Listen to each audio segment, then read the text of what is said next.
तो हम शून्यवाद की बात कर रहे हैं। इस पर हम काफ़ी चर्चाएं कर सके कि शून्य जो है उसको किस तरह से इन्होंने, अब हम बात कर रहे थे कि उन्होंने कहा कि 4 कैटेगरीज हैं हमारी शून्य के। वैसे 20 लक्षण बताए उन्होंने, बहुत लंबा चौड़ा उन्होंने लिखा। कई कई जगह 18 ही हैं। जो तिब्बत के ग्रंथ हैं उनमें 18 लक्षण लिखे हैं शून्य के। चाइनीज़ जो किताबें हैं उनमें 20 लक्षण लिखे हैं। भारत की जो किताबें हैं उनमें 20 लक्षण हैं। तो उन्होंने शून्य के 20 लक्षण लिखे हैं। 20 लक्षणों में हम सारे 20 लक्षण, 4 लक्षण हम उस दिन बात कर रहे थे कि शून्य के 4 लक्षण इन्होंने इम्पोर्टेंट हैं। जो पहला है हमारा भाव,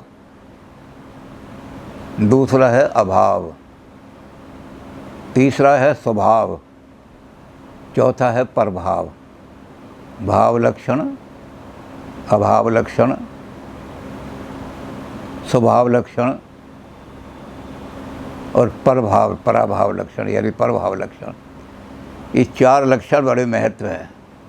इन चारों लक्षणों को लेकर के नागार्जुन ने बहुत बड़ा उच्च कोटि का, जो उनकी अपनी ओरिजिनलिटी है, उन्होंने चतुष्कोटि तर्क, लॉजिक, एक नया लॉजिक निकाला। दुनिया कहती है Aristotle is the founder of logic. हमारे यहाँ इनकी जो नई थ्योरी है, वैसे तो बहुत बुद्धिस्ट लॉजिक बड़ा ऊंचा माना जाता है। न्याय की उन्होंने धज्जियाँ उखेड़ दी थी न्याय लॉजिक की।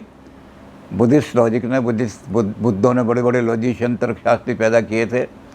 और फिर नव्य लॉजिक वाले, नव्य न्याय को, पुराना न्याय तो बिल्कुल उखड़ गया था, गौतम का न्याय, उसको तो इन्होंने बौद्ध इनके जो बड़े बड़े लॉजिशियन थे उन्होंने उखाड़ दिया था। फिर दोबारा न्याय शास्त्र को लाने के लिए गंगेश झा जो थे, उन्होंने एक नव्य न्याय, नया सिस्टम खड़ा किया। लेकिन इन्होंने जो अपना लॉजिक बनाया, उस लॉजिक का नाम था चतुष्कोटि तर्क। उस चतुष्कोटि तर्क में यही है सारे के सारे। चतुष्कोटि तर्क में भाव क्या है? सद है, घड़ा है, ये भाव। असल घड़ा नहीं, ये नहीं है। असल माने नहीं है, तो अभाव माने नहीं है। फिर चौथा है भावाभाव, है भी और नहीं भी।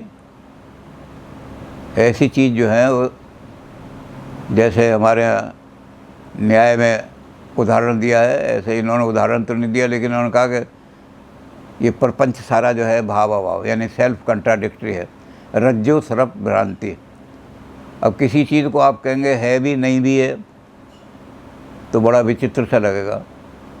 कंट्राडिक्टरी चीज़ों को एक्सप्लेन करना बड़ा मुश्किल होता है।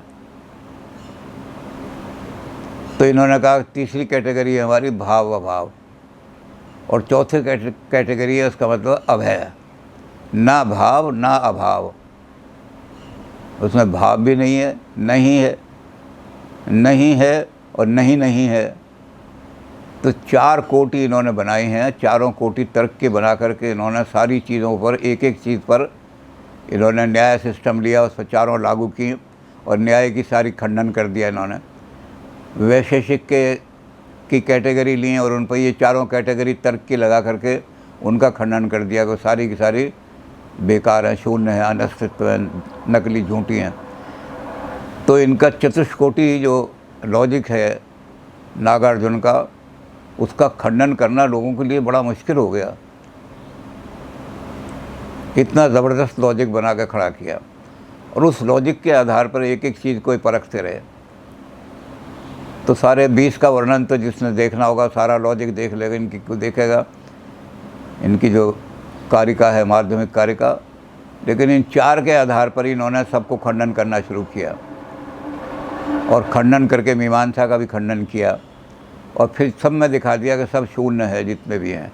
उनका अंत में जाकर के प्रभाव ये होगा, किसी में स्वभाव शून्य है, कोई ऐसी चीज़ें दिखा दी इन्होंने कि जिसका स्वभाव अपना नहीं है। तो इन्होंने जो इस कैटेगरी को लेकर के सबसे बड़ी चीज़ जो ली इन्होंने, वो प्रतीत समुत्पाद लिया। प्रतीत समुत्पाद ही संसार है।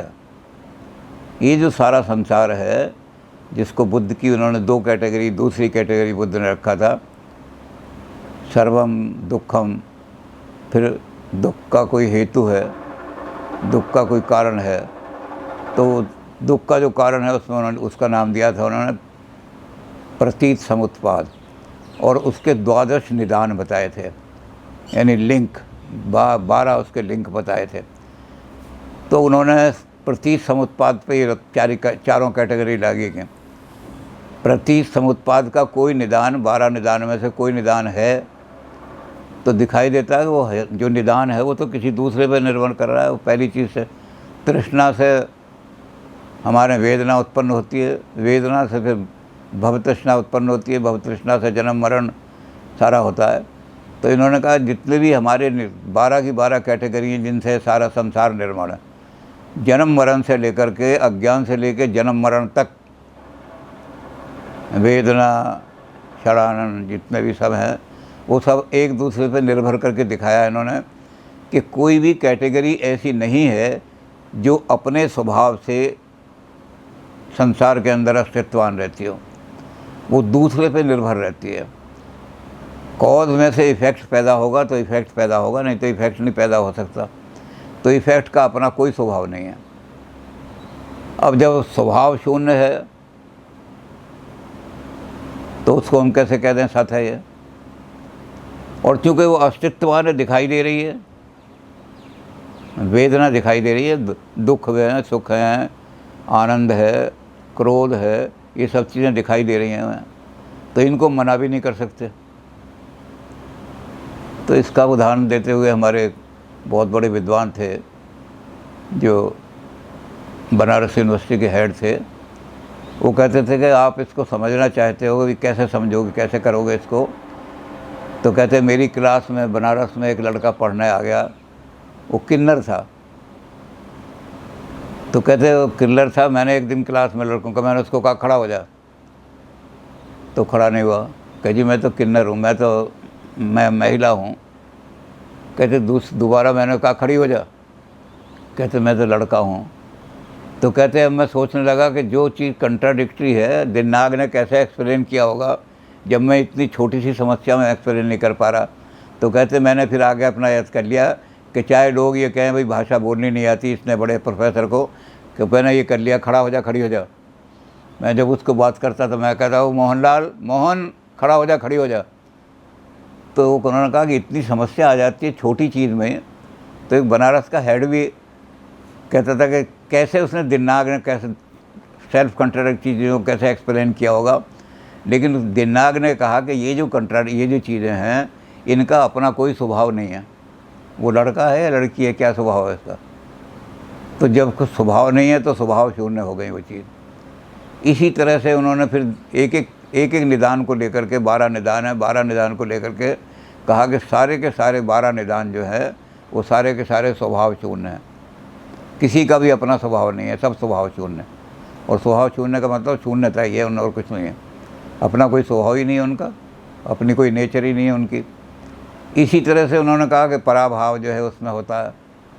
अब निर्वाण को उन्होंने कहा कि निर्वाण के अंदर जो आदमी मानते हैं, निर्वाण जब पैदा होता है तो किस चीज़ से पैदा होता है। उन्होंने कहा किसी चीज़ से पैदा नहीं होता।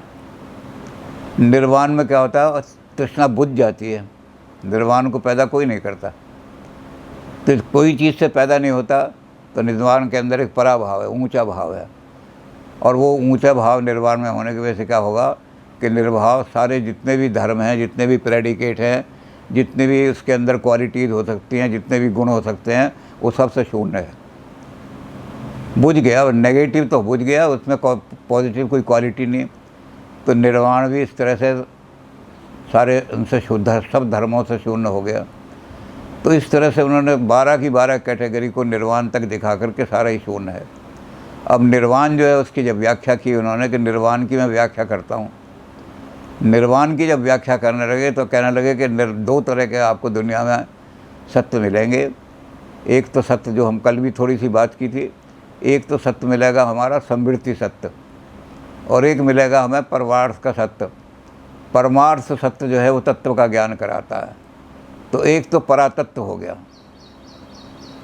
परातत्व के अलावा दूसरा, अब जब हम आए निर्वाण की तरफ तो हमने देखा निर्वाण में क्या चीज़ मिलेगी।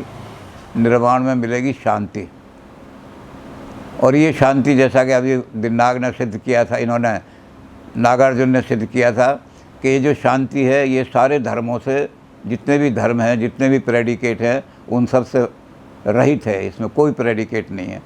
तो इसलिए निर्वाण जो है वो शांति, उसको वर्णन नहीं कर सकते क्या है वो। और जब कुछ वर्णन नहीं कर सकते तो हम कह देंगे ये शून्य है, निर्वाण परफेक्ट शून्य। निर्वाण पे जब पहुंच जाते हैं उससे आगे कुछ बाकी नहीं रहता। निर्वाण से आगे बता भी नहीं सकते आगे क्या है, क्योंकि निर्वाण में हमारा आगे तृष्णा बुझ गई, अब आगे क्या है कुछ पता नहीं। तो इसलिए निर्वाण में पहली चीज़ है शांति। दूसरी चीज़ है प्रपंच अप्रपंच अभाव। प्रपंच को इन्होंने उसका एक टेक्निकल अर्थ लिया है। प्रपंच का मतलब भाषा। ग्रामर का कोई भी सेंटेंस इस नेगेटिव को एक्सप्लेन नहीं कर सकता। जैसा कि अभी बताया हमने कि उस नेगेटिव में कुछ नहीं है, कोई गुण नहीं है, प्रेडिकेट नहीं है, तो कैसे एक्सप्लेन करोगे। तो भाषा जो है, प्रपंच जो है, उसको एक्सप्लेन करने में इनकॉम्पिटेंट है। वहाँ निर्वाण में पहुँच कर के क्या होता है कि कोई भाषा की कोई भी कैटेगरी, और ये जो चारों कैटेगरी हैं इसमें से कौन सी कैटेगरी अप्लाई करोगे। है निर्वाण है तो हम कह नहीं सकते कि निर्वाण तो नेगेटिव है, शांत हुआ मामला। निर्वाण नहीं है ये भी नहीं कह सकते। अगर ये कहेंगे तो हमारा दुख का निरोध ही नहीं होगा, कहीं भी दुख रहेगा। तो निर्वाण है या नहीं है ये कुछ नहीं कह सकते। फिर है नहीं, ये कंट्राडिक्टिव हो गया, इसके बारे में तो सारा गड़बड़ हो जाएगा। और नहीं है, नहीं, और असद है और असद के साथ, तो ये भी, तो उन्होंने कहा कि निर्वाण को प्रपंच के द्वारा नहीं किसी तरह जा सकता, कोई किसी वर्णन किया जा सकता। अब निर्वाण जो है निर्विकल्प है। जितने भी हमारे चिंतन है हमारा, वो सारा सविकल्प होता है। कोई ना कोई कल्प कोई ना कोई शब्द लेते हैं हम, कोई ना कोई ग्रामर का रूल लेते हैं, कोई ना कोई नियम लेते हैं, तो सविकल्प चिंतन करते हैं सारा का सारा। लेकिन निर्वाण में कोई विकल्प नहीं होता। जब भाषा ही वहाँ जवाब दे गई तो विकल्प क्या होगा। तो निर्वाण जो है वो बिल्कुल निर्विकल्प है। और निर्विकल्प है तो इसका मतलब वहाँ कुछ भी नहीं है, शून्य है। तो निर्वाण जो है परफेक्ट शून्य है, परम शून्य निर्वाण है। और इस परम शून्य को ही वो कहते हैं कि ये अनानार्थ है। इसके किसी तरह से भी नाना अर्थ नहीं हो सकते, इसका कोई अर्थ हो ही नहीं सकता। आप कितनी कोशिश कर लें अर्थ करने की निर्वाण के, भाषा तो कह देगी निर्वाण माने शांति, निर्वाण माने मोक्ष, निर्वाण माने मुक्ति, लेकिन ग्रामेटिकल से एक्सप्लेन चीज़ें नहीं होती। ग्रामेटिकल तो एक शब्द की जगह दूसरा शब्द रख दिया, ये ग्रामेटिकल हो गया हमारा। तो पर्यायवाची शब्द रखने से किसी चीज़ की व्याख्या नहीं होती। नागार्जुन वही बात कर रहे हैं जो हमारे पतंजलि ने उसमें की है कि भाषा की जो व्याख्या है वो शब्दों के परिवर्तन से, नागनाथ की जगह सांपनाथ रख दिया तो नागनाथ की व्याख्या नहीं होगी। सब्स्टिट्यूशन से व्याख्या नहीं होती है, एक्सप्लेनेशन नहीं होता। तो वही बात जो है ये कह रहे हैं कि ये अनानार्थ है, इसका आप अर्थ करने की कोशिश करोगे। अब अर्थ करने के बारे में तो हम बुद्ध धर्म का जब पहले था उसमें देख आए थे कि बुद्ध ने 7 क्वेश्चन ऐसे थे जिनको कहा कि ये क्वेश्चन जो हैं ये अव्याकृत हैं, यानी जिसका ना कोई जवाब दिया जा सका है आज तक और ना कोई दिया जाएगा। इन्होंने उन 7 को पलट दिया। जैसे हम कहते हैं कि गुलाब लाल है तो इसको उल्टा कर दिया, लाल चीज़ गुलाब है। अब जब लाल चीज़ गुलाब है तो गड़बड़ हो जाएगी। तो इन्होंने उसको किया कि देखो उलटने में आपको बड़ा ध्यान, आप व्याकरण द्वारा नहीं उलट सकते, लॉजिक की द्वारा उल्टेंगे तो ये नहीं कहेंगे कि गुलाब लाल है तो आप कहते हैं लाल चीज़ गुलाब है, नहीं कहेंगे। आप ये कहेंगे कि कुछ लाल चीज़ें ऐसी हैं जिनको हम गुलाब कहते हैं। तो उन्होंने जो 7 जो बुद्ध ने दिए थे उन्होंने 14 दिए हैं। तो नागार्जुन ने 14 क्वेश्चन ऐसे कर दिए कि 14 क्वेश्चन जो हैं ये अनान्यार्थ हैं, यानी ये ऐसे हैं जिनका कोई जवाब न दिया जा सकता है, ना आज तक दिया गया है। तो इसलिए क्या है वो सारे शून्य हैं। जब उनका कोई जवाब ही नहीं दिया जा सकता तो हम कहेंगे वो बिल्कुल शून्य है। तो परम तत्व जो है इसलिए धर्म शून्य हो गया। और जो समृद्धि है सारी, जिसके 12 के 12 निदान दिखाए हैं इन्होंने, जो हमने द्वादश निदान में देखे थे, सारा जो बुद्ध कर रहे थे, तो 12 के 12 निदान सब स्वभाव शून्य, उनमें कोई स्वभाव नहीं अपना। तो संसार का जो सारा जितना हिसाब है वो भी सब स्वभाव से शून्य है, और परम तत्व जो है वो धर्म शून्य है, प्रपंच शून्य है, यानी भाषा वहाँ जा पहुँच नहीं सकती, प्रपंच शून्य। तो इसलिए परम तत्व भी शून्य की तरफ पहुँच जाता है। तो इस तरह से इन्होंने परम तत्व को भी शून्य दिखा दिया। और इन्होंने फिर अंत में जाकर के कहा कि तुझे निर्वाण के बाद कुछ पता नहीं लगता क्या होगा, तो निर्वाण ही परम तत्व है, और परम तत्व शून्य है, शून्य कोई परम तत्व माना जाता है। अब जब भाषा नहीं कर सकती वर्णन, तो इन्होंने कहा कि ये भी हमने कल देखा था कि जैसे ये उसको माया को कह रहे थे, माया जो है उसको माया के शब्द तो इन्होंने प्रूव नहीं किया था। तो माया जैसे अनिर्वचनीय है, इसी तरह से ये शून्य भी, निर्वाण भी अनिर्वचनीय है। ये अनिर्वचनीय का शब्द जो है कॉमन है शंकर के यहाँ भी और इनके यहाँ भी। अनिर्वचनीय का मतलब जिसको आप भाषा में एक्सप्लेन कर ही नहीं सकते, संभव ही नहीं है। कौन सी भाषा है जिस पर हो? तो इसके बारे में हम कल भी बात कर रहे थे कि ये जितने भी ये लोग हैं जो वेदांती हैं, ऊंचे वेदांती हैं, वो सब यही मानते हैं कि ब्रह्म भी अनिर्वचनीय है और माया भी अनिर्वचनीय है। ब्रह्म क्या है? वेद कहते हैं नेति नेति, नहीं बता सकते वेद क्या है। तो नेगेटिवली तो हम बता सकते हैं कि ये ब्रह्म नहीं है, ये ब्रह्म नहीं है। आप कुर्सी को छू के कहो ये ब्रह्म है, तो वेद कहेगा नहीं ये ब्रह्म नहीं है। अच्छा ये मकान ब्रह्म है, नहीं ये ब्रह्म नहीं है। ये चाँद और तारे ब्रह्म है, वो कहते नहीं है। तो नेति नेति तो कह सकते थे, ब्रह्म क्या है? वो कहते ब्रह्म का वर्णन नहीं हो सकता, अनिर्वचनीय। अनिर्वचनीय हो गया तो इसका मतलब धर्म शून्य हो गया वो। तो परम तत्व जो है धर्म शून्य है, उसमें कोई धर्म नहीं है, किसी तरह का लागू नहीं होता। धर्म का मतलब है कोई गुण उसके ऊपर लागू नहीं होता किसी तरह का भी। तो हमारे यहाँ उसको निर्गुण कह दिया, इन्होंने धर्म शून्य कह दिया उसको। तो नागार्जुन ने सारी की सारी जितनी भी संसार की संस्कृति भी, संस्कृति का मतलब हमारा जो संसार चल रहा है, संसार, और परम तत्व भी, पर निर्वाण परम तत्व है, और निर्वाण के आगे कुछ भी नहीं है। और निर्वाण क्या है? कहते हैं वो अनिर्वचनीय, शून्य है। तो परम तत्व तक पहुंच गए नागार्जुन, और उन्होंने परम तत्व में दिखा दिया कि सब कुछ शून्य है। अब ये चारों कैटेगरी जो हैं, इनको निर्वाण इन्होंने जो लागू किए हैं, इस पर सारा का सारा ग्रंथ ही इस पर है। इन्होंने इन चारों कैटेगरीज में एक एक चीज़ को उठाते गए हैं, परखते गए हैं, एक एक चीज़ को उठाते गए, परखते गए, और उसका खंडन करते गए। ये स्वभाव शून्य है, ये प्रभाव शून्य है, ये भाव शून्य है, ये संसार की जितनी चीज़ें क्षणिक हैं। तो इन्होंने अपने ही साथियों को, जो महायान का दूसरा, उनको भी इन्होंने खंडन किया। उन्होंने कहा कि हमारे अपने महायानी मानते हैं कि संसार, कहते हैं हम उनको तो अस्तित्ववादियों को तो मानते ही नहीं। जो हीनयानी है उन्होंने दो अपने वजूद दिए हैं। एक ने तो कहा बाह्य है, सारी चीज़ें बाह्य दृष्टवान है। एक ने कहा बाह्य अनुमेय है सारी चीज़ें। इनको तो हम बाह्य जगत तो है ही नहीं, बाह्य जगत तो सारा स्वभाव शून्य होने के कारण से उसका अस्तित्व ही नहीं है। जो हमें दिखाई देता है वो तो माया है, मोह है, सारा का सारा प्रपंच दिखाई दे रहा है हमें।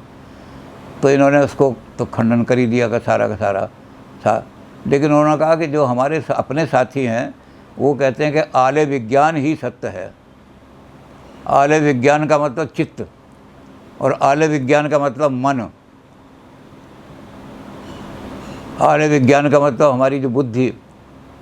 उन्होंने कहा इसको सत्य मान रहे हैं हमारे साथी, जबकि बुद्ध ने इन सब की चीज़ों को कहा कि जो विज्ञान है, चित्त जो है, उसका अपना कोई स्वभाव नहीं। चित्त तो 5 स्कंद हैं, उन 5 स्कंद से मिलकर के बना है। जो चीज़ लोगों से मिलकर के बनेगी वो उनके बिखरने में बिल्कुल बिखर जाएगी, उसका अपना तो कोई अस्तित्व नहीं है। इसलिए आत्मा कोई मानते नहीं, आत्मा का तो अस्तित्व ही नहीं कि 5 स्कंदों से मिलकर जो बनी है आत्मा, 5 जब बिखर जाएंगे आत्मा रहेगी नहीं। तो चित्त कहाँ से रहेगा? आलय विज्ञान रहेगा ही नहीं। तो उन्होंने कहा कि मुझे आश्चर्य है कि ये महायानी होते हुए भी, बुद्ध की वाणी को मानते हुए भी, और आलय विज्ञान को सत्य मान रहे हैं। आलय विज्ञान सत्य है ही नहीं। और अगर आले विज्ञान को हम सत्य मान लें तो सारी चीज़ें, हमारा ये बुद्ध दर्शन ही ख़त्म हो जाएगा। अगर हम आत्मा को किसी तरह से मान लें कि आत्मा सत्य है, नित्य है, हमेशा रहने वाली है, अब कभी भी ख़त्म नहीं होगी, अमर है, इस चीज़ को मान लें तो बुद्ध फिलॉसफी सारी ख़त्म हो जाएगी बिल्कुल भी। क्योंकि फिर किसका निर्माण, किसका शांत किसे करेंगे? वो तो दोबारा पैदा हो जाएगा, पुनर्जन्म हो जाएगा उसका, फिर दुख हो जाएंगे। तो इसलिए उन्होंने आले विज्ञान के खिलाफ भी बड़े आर्गूमेंट ये दे करके इस चतुष्कोटि को लगा करके चारों चीज़ें लगाई। क्या आले विज्ञान है? तो उन्होंने कहा आले विज्ञान का तो अपना कोई अस्तित्व ही नहीं है। पंचस्कंद हैं, जब वो पंचस्कंद मिलते हैं तो आत्मा कहलाने लगते हैं, जब वो पंचस्कंद टूट जाते हैं तो आत्मा नष्ट हो ख़त्म हो जाता है। तो आले विज्ञान है? कहते नहीं। फिर उनका दूसरी कैटेगरी लगाओ, आले विज्ञान नहीं है। तो आले विज्ञान नहीं है तो ये प्रोजेक्शन जो कर रहे हैं हम चीज़ों का, ये कौन कर रहा है? ये चीज़ों को देख कौन रहा है? चित्ती तो देख रहा है, चित्ती इनको ग्रहण कर रहा है, और ग्रहण करने के नाम से चित्त को हम सारा का सारा ग्राहक भी कहते हैं कि ये इनको ग्रहण करने वाला है। तो आले विज्ञान, हम ये भी नहीं कह सकते कि आले विज्ञान नहीं है। अब सदा सद्भाव है, तो सदा सद्भाव क्या? तो सेल्फ कंट्राडिक्टरी है। सेल्फ कंट्राडिक्टरी की कोई व्याख्या ही नहीं की जा सकती। तो उन्होंने कहा आले विज्ञान को हम कहे हैं अगर ये सेल्फ कंट्राडिक्टरी है तो वैसे ही स्वभाव शून्य हो गया। वो तो उसका कोई स्वभाव ही अपना नहीं है। वो लड़का है या लड़की है जो किन्नर है, क्या स्वभाव है उसका? आप क्या बताएंगे कि इसका ये स्वभाव है? तो जो चीज़ सेल्फ कंट्राडिक्टरी है उसका स्वभाव क्या होगा? तो स्वभाव शून्य है वो तो। और प्रभाव के अंदर उसे लाएंगे, अगर चौथी कैटेगरी में रखेंगे प्रभाव को, तो किसके द्वारा बनाया, वो क्या चीज़ पैदा करता है, उनका कौन सा भाव उसके अंदर आया है। तो आर्य विज्ञान का भी इन्होंने अपने विज्ञानवादियों में, जिनको हम विज्ञानवादी या योगाचारी कहते हैं, लेकिन इतना करने के बाद भी इन्होंने योग का खंडन नहीं किया। इन्होंने कहा कि योग जो है, इसके द्वारा, योग तो एक अभ्यास है, योग कोई सत्य या कोई तत्व नहीं है। योग तो एक अभ्यास है, जिस अभ्यास के द्वारा हम प्रज्ञा प्राप्त करते हैं, अपनी प्रज्ञा को जागृत करते हैं। और प्रज्ञा जब जागृत हो जाती है तब हमें पता लगता है, शून्य का पता लगता है। तो उन्होंने शून्य के बारे में कहा कि शून्य जो है वो क्या है? शून्य जो है वो अनुभूति का विषय है, वर्णन का विषय नहीं है। आप प्रज्ञा बुद्धि जब प्राप्त करोगे तो उन्होंने कहा कि अनुभव का विषय है वो। उस अनुभव के विषय को हम कहेंगे ये परम सत्य है। और अनुभव का विषय क्योंकि प्रपंच में आता नहीं, भाषा में आता नहीं, किसी कैटेगरी में भाषा की नहीं आ सकता, इसलिए हम उसको शून्य कह देंगे। तो कहते हैं हम योग के द्वारा ही शून्य पर पहुंच पाएंगे। तो इसलिए योग तो अभ्यास रहेगा हमारा सारा। तो उन्होंने कहा कि योगाचार का ये तत्व तो ठीक है कि योग, लेकिन आले विज्ञान का और विज्ञान जितने भी हैं, वो विज्ञान क्या है, उनका अपना कोई स्वभाव नहीं विज्ञान का। वो तो किसी के द्वारा, हेतुओं के द्वारा पैदा होते हैं, अनकॉज्ड। इन्होंने इस पर भी विचार किया है, वो लंबा चौड़ा मैंने कहा तो तर्क की हर। तो इन्होंने ये कहा कि 4 तरह से चीज़ें पैदा हो सकती हैं दुनिया में। एक तो कहती हैं कि स्वयंभू, अपने आप पैदा हो गई। एक ऐसी हो गई जो किसी दूसरे के ऊपर निर्भर होकर पैदा हुई। एक चीज़ जो है जो प्रकट हो गई, पैदा नहीं हुई, कहीं से भी उसका जन्म नहीं होता। और एक चीज़ ऐसी है जो हेतु के बिना अहेतु उत्पत्ति हो गई। उन्होंने कहा सारी की सारी जो है वो शून्य हो जाएंगी। इनको तर्क से परख करके देखो। पहली चीज़ ये है, जब हम कहते हैं कि सारा संसार जो है संस्कृति है और 12 निदान है, तो ऐसी चीज़ हो ही नहीं सकती दुनिया के अंदर जो स्वयंभू जाए, अपने आप पैदा हुई हो। तो उन्होंने कहा जिन चीज़ों को आप स्वयंभू कहते हैं वो स्वयंभू नहीं है, वो आपकी बुद्धि की सीमा लग जाती है कि इससे पीछे मैं नहीं सोच सकती। अब उन्होंने कहा तुम्हारा बाप कौन था? उसने कहा फलाना। उसका बाप कौन था? उसका बाप कौन था? तो हमने एक जगह पर यहाँ से आगे नहीं जाएंगे, इन्फिनिट रिग्रेस। इससे हम कहते हैं जो उसका बाप कौन था? उसका बाप, वो भगवान था। तो भगवान कोई है या नहीं है, इसके बारे में हम तो इसे कहेंगे कि हमारी तर्क बुद्धि की सीमा जो है, जब उसको हम निर्धारित करते हैं तो कहते हैं ये स्वयंभू है। बस इससे पीछे हम नहीं बताएंगे कौन था इससे पहले। तो ये हमारी बुद्धि की सीमा है, कोई वस्तु अपने आप पैदा नहीं होती। अपने आप पैदा होने वाली चीज़ें दुनिया में है ही नहीं। फिर तो हर चीज़ को मान लोगे, सब चीज़ें सत्य दुनिया में हैं, वो अपने आप पैदा हुई हैं किसी हेतु के कारण से बिना। दूसरी चीज़ है जो उन्होंने कहा कि वो पैदा तो नहीं होती, वो प्रकट होती हैं, जैसे सांख्य कहता है। तो सांख्य कहता है कि सब चीज़ें प्रकृति के अंदर पहले ही मौजूद थीं, कोई चीज़ नई पैदा ही नहीं होती। तो उन्होंने कहा जब आप ये मानते हैं कि सब सारी चीज़ें पहले ही मौजूद थीं सारी की सारी सृष्टि के अंदर, तो उत्पत्ति क्या हुई फिर? उत्पत्ति का प्रश्न ही नहीं उठता। पहले हमें दिखाई नहीं दे रही थी, अब दिखाई देने लगी, उत्पत्ति कहाँ हुई है? तो उत्पत्ति तो हो ही नहीं सकती, ना स्वयं उत्पत्ति हो सकती है, ना ये प्रगतिवाद उत्पत्ति हो सकता है। अब उन्होंने कहा तीसरी चीज़ क्या है? कोई नई चीज़ हमने पैदा की, तो नई चीज़ कहाँ से पैदा की? बिना कारण के हो ही नहीं सकती, कारण से पैदा की। तो उन्होंने कहा जैसे दूध है, उससे हमने दही पैदा किया, तो दूध को हम कहेंगे दूध का ही रूप है ये। लेकिन जो है ये कहते हैं कि अहेतुक चीज़ें पैदा हो जाती हैं हेतु से, वो कहेंगे नहीं दही अलग है, दूध अलग है। उन्होंने कहा बिना दूध के दही बना सकते हो क्या आप? तो उन्होंने कहा दूध से दही जब अलग ही नहीं हो सकता, तो आप इनको कैसे कहते हो? इसलिए आपको दही को कहेंगे कि स्वभाव शून्य है, अपनी नेचर नहीं है उसके अंदर, अपना कोई स्वभाव नहीं है। इसलिए जो चीज़ पैदा होती है वो तो सत्य है ही नहीं, असत है, वो तो दूध का एक रूप है सारा। तो उन्होंने कहा ये भी जो ऐसी चीज़। और तीसरी चीज़ वही आ गई अहेतुक, बिना कॉज के कभी भी इफेक्ट उत्पन्न हो ही नहीं सकता। तो उन्होंने कहा संसार में ना उत्पत्ति होती है, ना विलय होती है, कुछ भी नहीं होती। तो हमें क्या होता है जब हम देखते हैं हमारे जो विज्ञान है, जब प्रोजेक्शन कर रहे हैं हमारा आलय, वो क्या कर रहा है? उन्होंने कहा वो जो प्रोजेक्शन कर रहा है वो भ्रम है। इन्होंने उसको भ्रम कहा है, वेदांत ने उसको माया कह दिया है। तो उन्होंने कहा तो हमारी आँखों का भ्रम है। मैं अपनी आँखों से पैदा कर रहा हूँ पेड़, कि पेड़ खड़ा है यहाँ, तो पेड़ नहीं है वहाँ पर। मेरे मन में भावना थी, कोई मैंने देखी तो मुझे पेड़ दिखाई देने लगा, और जब मैं अपनी आँख बंद कर लूँगा पेड़ ख़त्म हो जाएगा। तो उन्होंने कहा कि पेड़ तो है ही नहीं कोई चीज़, आप उसको ला रहे हो। तो इस तरह से उन्होंने संसार की सारी चीज़ों को, उत्पत्ति को, संसार की ना उत्पत्ति होती है, ना संसार का विलय होता है, ना संसार का, ये तो भ्रम है जो हमारी आँखों को दिखाई दे रहा है सारा।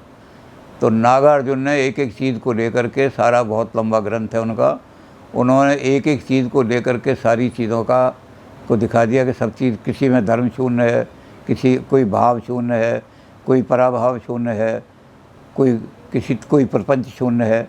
तो सब चीज़ों को लेकर परम सत्य प्रपंच शून्य है, तो इसलिए सब शून्य है।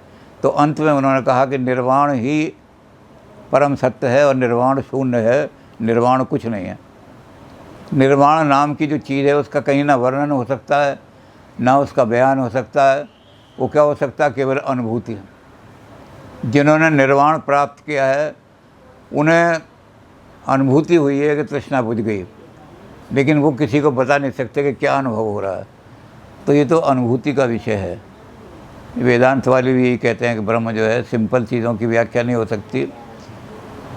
पाश्चात्य दर्शन में भी लॉजिक ये कहता है, रसल ये कहता है कि symbols can not be described, simple चीज़ों का डिस्क्रिप्शन नहीं हो सकता, डिमॉन्स्ट्रेशन हो सकता है सिर्फ। तो इसलिए सारे आदमी, सारे जितने तत्वज्ञानी हैं वो एक ही स्थान पर पहुंचते हैं कि अंत में जाकर के सब चीज़ें जो हैं वो शून्य हो जाती हैं, निर्गुण हो जाती हैं, उनमें कोई गुण नहीं रहता, कोई धर्म नहीं रहता। तो वो नागार्जुन पर ही पहुँच जाती हैं, चाहे कहीं से चले हम।